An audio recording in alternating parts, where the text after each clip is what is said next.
जय माता दी दोस्तों, आप सभी को नवरात्रि की ढेर सारी शुभकामनाएं। फ्रेंड्स, आज की वीडियो में आप जानेंगे जो हमारी शारदीय नवरात्रि प्रारंभ हो गई है इस वर्ष की, उसमें हमें अष्टमी का व्रत कब रखना है, नवमी तिथि कब है, कन्या पूजन हमें कब करना है, हवन हमें कब करना है, माता जी की खोइछा हमें कब भरनी है। इसी के साथ जानेंगे कि जो लोग कलश रखे हैं, जवाड़े रखे हैं, वो विसर्जन कब करेंगे, पारण कब करेंगे।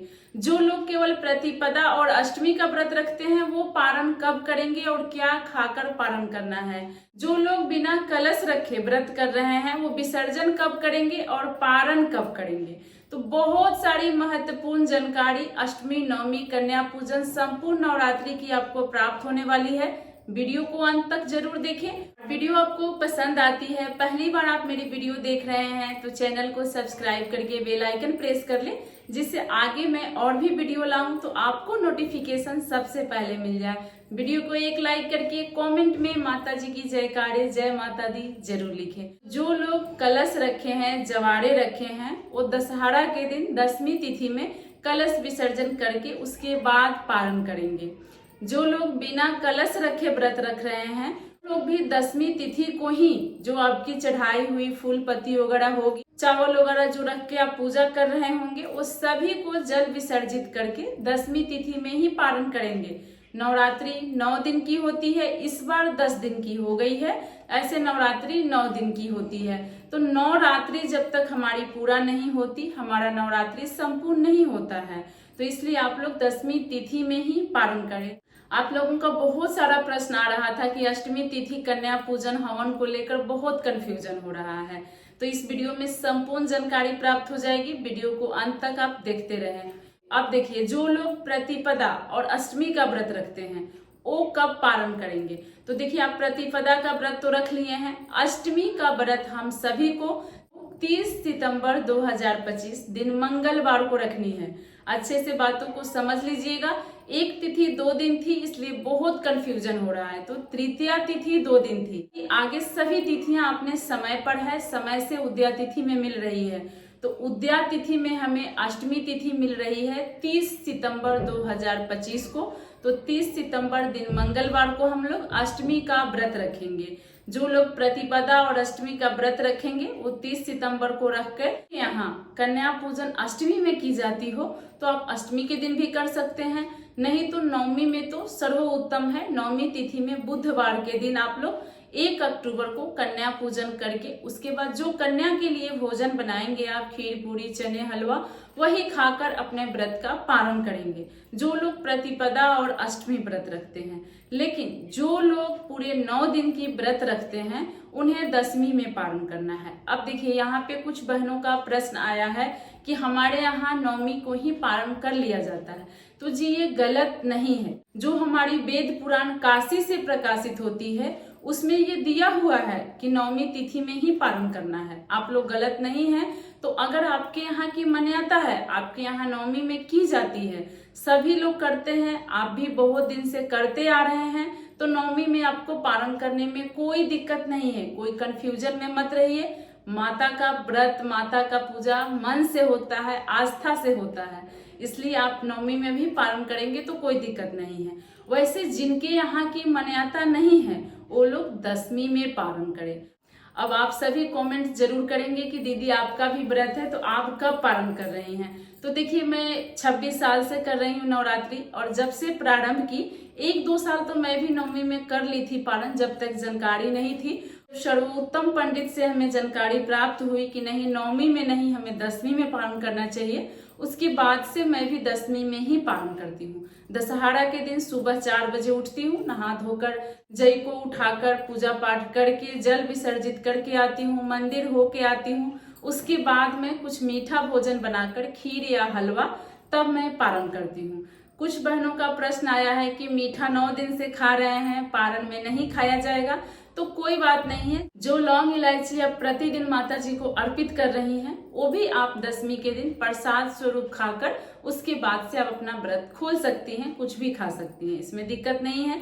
लेकिन पहला नवाला जो आप मुंह में डालेंगे वो कोशिश कीजिए कि शुद्ध भोजन हो, लहसुन प्याज वाली ना हो।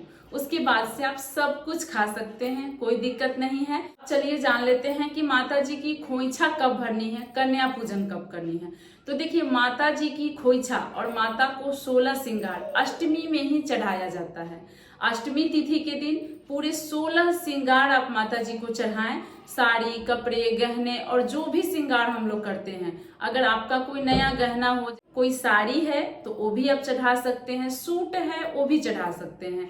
बहनों का प्रश्न भी आया था कि हम साड़ी कम पहनते हैं तो सूट चढ़ा सकते हैं, कोई दिक्कत नहीं है। आप सूट माता जी को चढ़ा दीजिए और जो सूट की आपकी चुन्नी है, दुपट्टा, उसे माता जी को ओढ़ाकर उसमें आप माता की खोइछा भर सकती हैं, इसमें कोई दिक्कत नहीं है। क्या कीजिएगा, जो लोग साड़ी नहीं पहनते हैं, ऑफिस वगैरह जाते हैं तो क्या करेंगे बार बार साड़ी खरीद के, ऐसे सबसे अच्छा रहता है कि तुरंत हमारी करवा चौथ की व्रत आने वाली है तो आप जो करवा चौथ पे लेंगे कपड़े वगैरह, वो पहले लेकर माता को चढ़ा दे। मैं भी यही करती हूँ। अगर देखिए, यहाँ पे आपको पूरा 16 श्रृंगार नहीं चढ़ाना है, अपनी अपनी समर्थ है, ऐसा नहीं है। जितनी शक्ति उतनी ही भक्ति करनी चाहिए, आप ये बात पहले समझ लीजिएगा। तो इसके दौरान आप क्या कीजिएगा, चूड़ी, बिंदी, सिंदूर और मेहंदी, इतना आप जरूर माता जी को चढ़ाइए। अगर आपकी समर्थ है तो 16 श्रृंगार चढ़ाएं, नहीं तो कुछ कम सामग्री भी जितना आपको जुट पाए उतना माता को चढ़ाइए, लेकिन चढ़ाइए जरूर। देखिए, अब यहाँ पे एक और प्रश्न आया है कि माता को श्रृंगार का सामग्री जो हम चढ़ाएंगे वो क्या करेंगे। जो भी आप माता जी को चढ़ाइएगा वो अपने भी रख सकती हैं, अपने घर के बहन बेटी को भी दे सकती हैं, आपका मन है तो पंडित को दान भी कर सकती हैं। लेकिन जब आप किसी और के लिए चढ़ाइएगा, जैसे पंडित को दान करने के लिए या बहन बेटी को, कन्या को देने के लिए, तो 2 सेट जरूर चढ़ाइएगा। कुछ अपने लिए भी चढ़ाइएगा।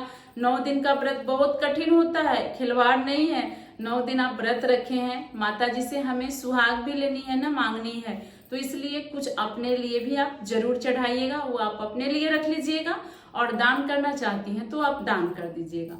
अब जिनको पंडित जी नहीं मिलते हैं वो क्या करेंगे, श्रृंगार की सामग्री माता को चढ़ाएंगे, उसका 100-200 जितना आप सक्षम हो उतना पैसा अमचकर आप रख दीजिए, उसको मंदिर में दान पेटी में डाल दीजिए और जो भी श्रृंगार आप चढ़ाई हैं आप यूज कर सकती हैं, इसमें कोई दिक्कत नहीं है। खोइछा भरने के लिए आप लोग पूछ रहे थे, तो खोइछा अष्टमी पे ही भरा जाता है ज्यादातर जगहों पे, कुछ जगहों पे नवमी पे भरा जाता है। वैसे कुछ लोग नवमी पे माता की विदाई करते हैं, कलश हिलाते हैं, जब विसर्जन करते हैं उस समय भी थोड़ा खोइछा माता को देते हैं। माना जाता है कि माता बेटी हैं, विदाई हो रहा है इसलिए खोइछा दिया जाता है उनको।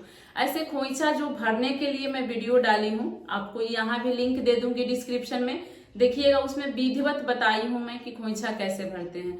तो उसमें जो आप विधिवत खोइछा भरिएगा वो आप क्या कीजिएगा, अगर आपको पंडित नहीं मिलते हैं तो जो कन्या खाने के लिए कन्याएं आएगी, अक्षत के रूप में चावल थोड़ा थोड़ा छीट दीजिएगा, जो भी बिंदी वगैरह चढ़ाइएगा थोड़ा थोड़ा कन्या को लगा दीजिएगा और उसके बाद वो आप रख सकती हैं, कोई दिक्कत नहीं, अपने घर में यूज कर सकती हैं। हवन के लिए आप लोग पूछ रहे थे, तो हवन देखिए अष्टमी पे भी किया जाता है और नवमी पे भी किया जाता है, अपने अपने यहाँ की मान्यता है। आप अष्टमी पे भी हवन कर सकते हैं, इसमें कोई दिक्कत नहीं है। आप अष्टमी के दिन हवन कर लीजिए, माता को श्रृंगार चढ़ा दीजिए, खोइछा भर दीजिए। और नवमी तिथि के दिन जो लोग कलश नहीं रखे हैं उनके लिए ज्यादा अच्छा रहता है। नवमी के दिन सुबह सवेरे उठकर आप पूजा पाठ करके और कन्या भोजन बना करके कन्या जमा लीजिए, क्योंकि कन्याओं का नवमी के दिन बहुत दिक्कत होता है, मिलती नहीं है। अगर आप शास्त्रों के अनुसार चलना चाहेंगे, जानेंगे, तो शास्त्रों के अनुसार जो हमारी काशी से प्रकाशित होती है शास्त्र, उसके अनुसार आप 9 दिन में किसी भी दिन कन्या खिला सकती हैं, कोई दिक्कत नहीं है। कुछ बहनों का प्रश्न आया है कि कन्या नहीं मिलती है, तो आपको जितनी कन्या मिले उसी को आप दोहरा दीजिए।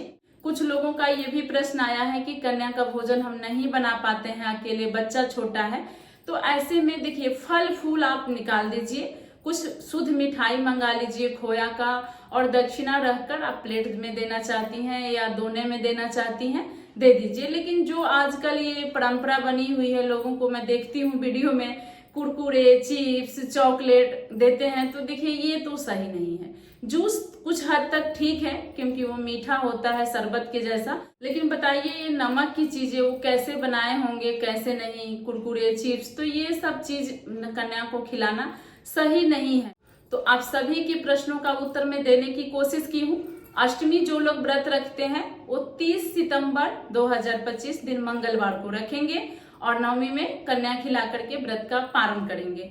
जो लोग 9 दिन का व्रत रखे हैं वो 10वीं के दिन व्रत का पारण करेंगे। तो जितने भी आप सभी के प्रश्न थे मैं सभी को बताने की कोशिश की हूँ।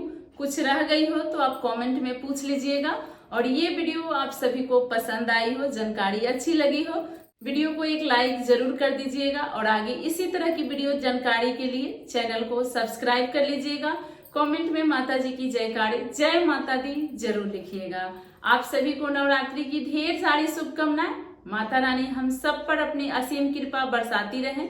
जय माता दी।